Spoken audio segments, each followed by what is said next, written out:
জাতীয় দলের নির্বাচকের দায়িত্ব ছাড়লেন হান্নান সরকার। ওদিকে নারী ফুটবলারদের আলটিমেটাম নিয়ে একেবারে নির্বিকার কোচ পিটার বাটলার। এসবের পাশাপাশি দেশ বিদেশের ক্রীড়াঙ্গনের আরও খবর থাকছে ইসলামী ব্যাংক দীপ্ত স্পোর্টসে। আপনাদের সাথে আছি আমি আনোয়ারুল আলম। শুরুতেই ক্রিকেট। শেষ হলো বিপিএলের গ্রুপ পর্বের লড়াই। আসর নিয়ে অনেক আলোচনা সমালোচনা থাকলেও আছে যথেষ্ট প্রাপ্তি। ব্যাটে বলে রাজত্ব করছেন দেশি তারকারা।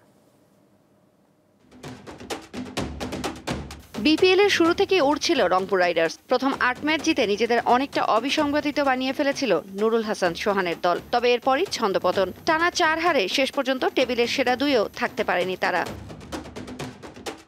রংপুরের পারফরম্যান্সের ছাপ পড়েছে আসরের পরিসংখ্যানে। সর্বোচ্চ রান আর উইকেট সংগ্রহের ব্যক্তিগত তালিকাতেও সেরার কাতারে নেই দলটির কেউ।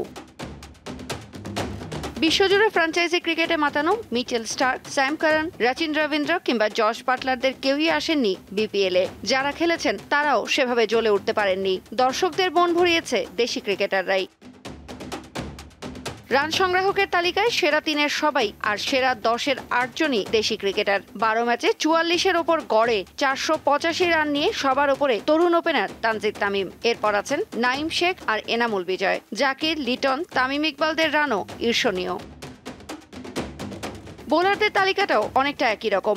১২ ম্যাচে ২৫ উইকেট নিয়ে সবার ওপরে তাসকিন আহমেদ। ভেঙে দিয়েছেন সাকিবের সর্বোচ্চ ২৩ উইকেটের রেকর্ডও। সেরা ৩-এর ২ জন আর সেরা ১০-এর ৮ জনই বাংলাদেশের।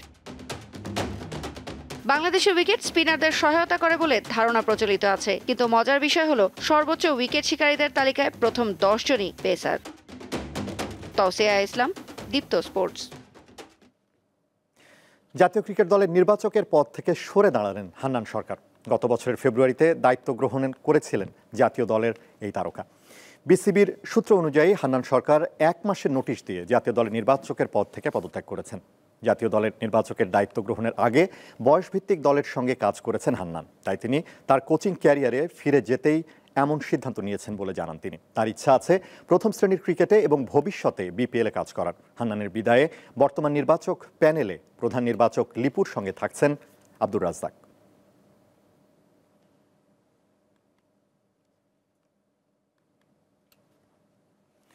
ভারতীয় ক্রিকেট বোর্ড বিসিসিআইয়ের আজীবন সম্মাননা পেলেন কিংবদন্তি সচিন টেন্ডুলকার। শনিবার মুম্বাইয়ে বিসিসিআইয়ের বার্ষিক পুরস্কার বিতরণী অনুষ্ঠানে তাকে সিকে নাইডু আজীবন সম্মাননায় ভূষিত করা হয়। ১৯৯৪ সাল থেকে ভারতের প্রথম অধিনায়ক সিকে নাইডুর নামে এই পুরস্কার দিয়ে আসছে বিসিসিআই। ৩১তম ক্রিকেটার হিসেবে টেন্ডুলকার পেলেন এটি। মাত্র ১৬ বছর বয়সে আন্তর্জাতিক ক্রিকেটে অভিষিক্ত এই মহাতারকা খেলেছেন ২০০ টেস্ট এবং ৪৬৩ ওয়ানডে, যা ২ সংস্করণেই এ যাবৎকালের সর্বোচ্চ। ওয়ানডেতে ১৮,৪২৬ আর টেস্টে ১৫,৯২১ রান নিয়ে এই ২ সংস্করণে সর্বোচ্চ রানের মালিকও তিনি। এর বাইরে একমাত্র খেলোয়াড় হিসেবে আন্তর্জাতিক ক্রিকেটে ১০০ সেঞ্চুরি আছে টেন্ডুলকারের। অনুষ্ঠানে ২০২৩-২৪ মৌসুমে বর্ষসেরা ক্রিকেটারের পদক পলি উমরিগড় পুরস্কার পেয়েছেন পেসার জশপ্রীত বুমরা ও স্মৃতি মান্দানা।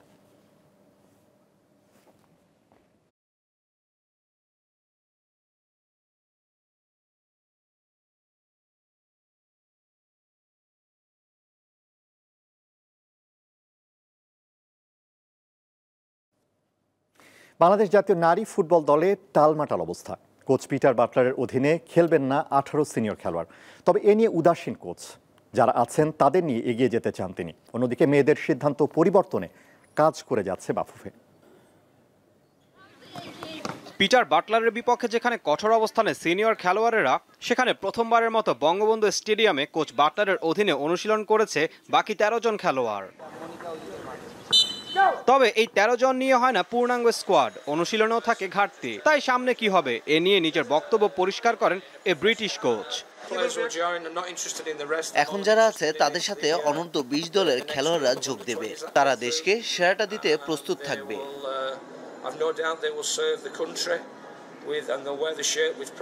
সিনিয়র খেলোয়াড়েরা অনুশীলনের বাইরে কোচকে বর্জন করেছেন তারা। এ নিয়ে ভাবার সময় নেই বাটলারের।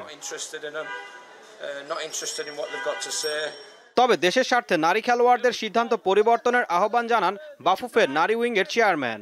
আমরা কন্টিনিউয়াস কাজ করে যাচ্ছি। আমি আজকেও মেয়েদের সাথে বসছি, তাদেরকে আমরা পক্ষ থেকে যতটা বোঝানোর আমরা সেটা বুঝিয়েছি। আর প্রেসিডেন্টও কাজ করতেছেন। প্রেসিডেন্ট আপনারা জানেন সে অলরেডি একটা তদন্ত কমিটি করে দিয়েছেন। তারা আজকে হয়তো মিটিংও করবেন। তো আমার বিশ্বাস যে ভালো কিছুই হবে, খারাপ কিছু হবে না। এদিকে প্রথমবারের মতো বাফুফে কার্যালয়ে বৈঠকে বসে এই ঘটনার প্রেক্ষিতে গঠিত তদন্ত কমিটি। ঈশান হাসান, দীপ্ত স্পোর্টস। বাংলাদেশে দুটি ঐতিহাসিক বক্সিং ইভেন্ট আয়োজন করেছে AF boxing promotion international limited society. Olympic ভবনের অডিটোরিয়ামে আজ সংবাদ সম্মেলনে এ তথ্য জানান এএফ বক্সিং প্রমোশন ইন্টারন্যাশনাল লিমিটেডের ম্যানেজিং ডিরেক্টর আসাদুজ্জামান। রাজধানীর নিকুঞ্জে প্রথম ইভেন্ট শুরু হবে 27 ফেব্রুয়ারি থেকে। রিংয়ে নামবে বাংলাদেশ ও ভারতের মোট 14 জন বক্সার। বাংলাদেশের তরুণ বক্সারদের দক্ষতা ও সংকল্পকে তুলে ধরতেই এমন আয়োজন। 3টি নারী বোর্ড হবে আমাদের বাংলাদেশের রবিবারটা রথ না, এটা সেক্টরি মানে ডেভেলপমেন্ট আর যা কিছুই করি না কেন লামেডিয়ান এক্সপেন্সিভ জায়গা। সো লামেডিয়ানে আমরা ইভেন্ট অলরেডি আমরা করে ফেলেছি। এই ছিল আজকের ইসলামী ব্যাংক দীপ্ত স্পোর্টস। দেশ বিদেশের খেলাধুলার নানা রকম খবর পেতে দীপ্ত স্পোর্টসের সাথেই থাকুন আর চোখ রাখুন দীপ্ত টিভির ডিজিটাল প্ল্যাটফর্মগুলোতে।